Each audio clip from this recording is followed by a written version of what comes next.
Stone Smith, and I did my project on the death of Laci Peterson.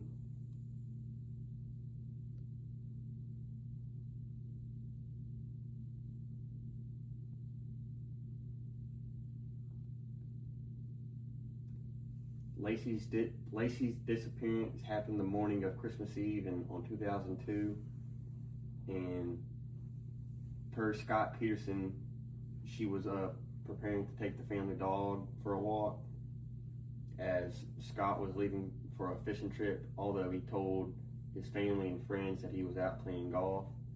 But the neighbors found the dog with a leash tied up in the backyard.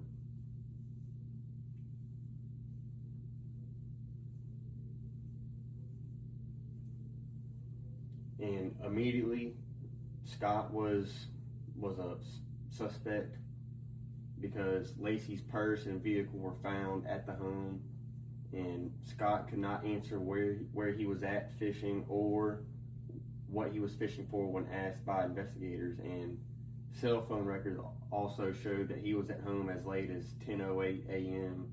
because he checked his voicemail and his phone pinged on the tower near his home.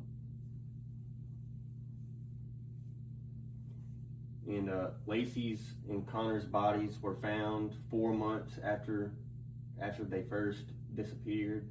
On April 13th, 2003, a fetus body washed ashore in San Francisco Bay. And the next day, a woman's headless and limbless torso washed ashore near where the fetus body was found.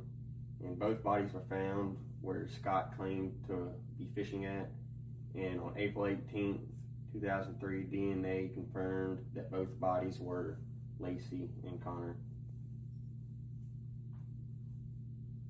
And there was various types of evidence collected. There was physical evidence, digital evidence, testimonial evidence, and geographical evidence.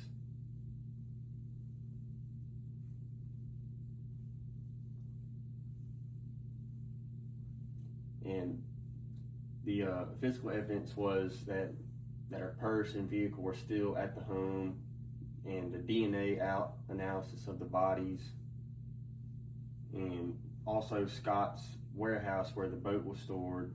And there was also 5 cement anchors that were supposed to be there, but only one was recovered. And needle nose pliers with Laci's hair were also confirmed through DNA to be found.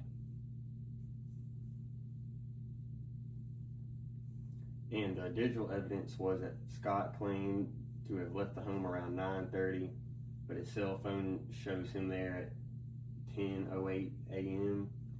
And computer forensics surveillance shows Scott researching fishing boats just weeks before Laci's disappearance.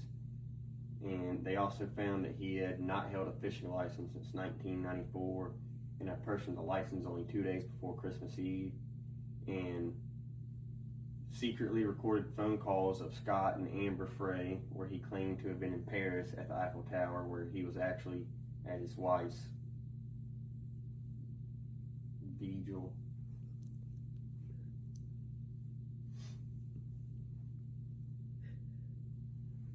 And testimonial evidence is that neighbors found the dog wandering in the neighborhood sometime around 10 a.m. and returned it to its home. And they knocked on the door, but nobody answered, and all the curtains were closed. And an eyewitness saw Peterson load a heavy object into his truck before he left the home.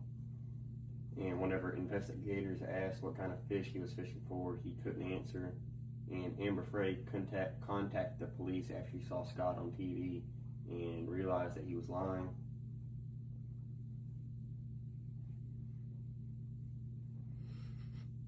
And Amber Frey is a key witness. She is a 28-year-old single mother introduced to Scott in November of 2002, and she had a romantic relationship with Scott Peterson. And he said that he lost his wife and it was too hard to talk about. And whenever she saw Scott on TV, she contacted the police just 6 days after Laci's disappearance and agreed to secretly record Scott and her phone's conversation to get a confession from him.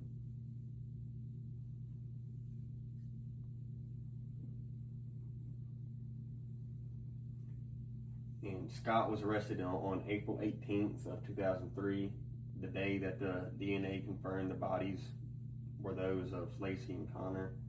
He ended up dyeing his hair blonde and he grew out a beard. He was also found with $10,000 of cash on him, and in his possession he had his sister's credit cards and his brother's driver's license with full cell phones too, and he was calmly playing golf whenever he was arrested.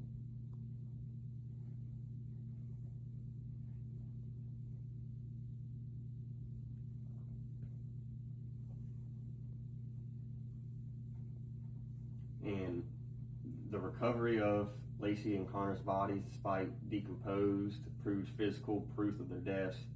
And Scott's affair with Amber Frey was the motive. And cell phone records placing him at the home later than he claimed.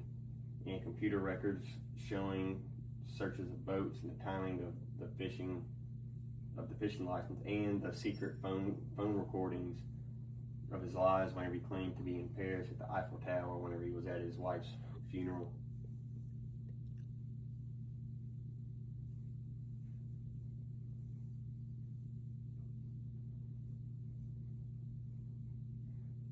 But there were also some complicating factors in the case. There was also some theories of a burglary and abduction, and credibility to some witnesses. They gave conflicting testimonial at trial, accusing some of the jurors. Although evidence was solid, it wasn't easy tying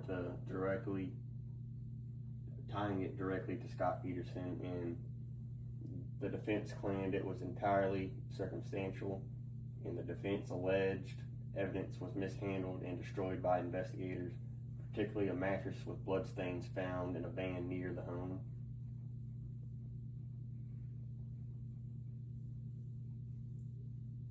Scott Peterson was convicted of murdering his wife and unborn son in 2004 and sentenced to death. His first appeal happened in July of 2012, where he claimed he did not receive a fair trial. And his second appeal happened in November of 2015, where he alleged the same thing. And in August of 2020, the California Supreme Court overturned Scott's death penalty, but upheld his guilty conviction. And in December of 2021, he was resentenced to life in prison without the possibility of parole. And then in December of 2022, his request for a new trial was denied.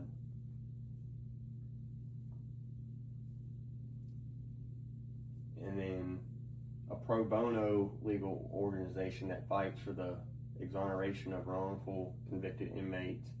In January of 2024, the LA Innocence Project took on Scott Peterson's case, and they filed a new motion for a new trial based on evidence found that they claim could exonerate Scott Peterson.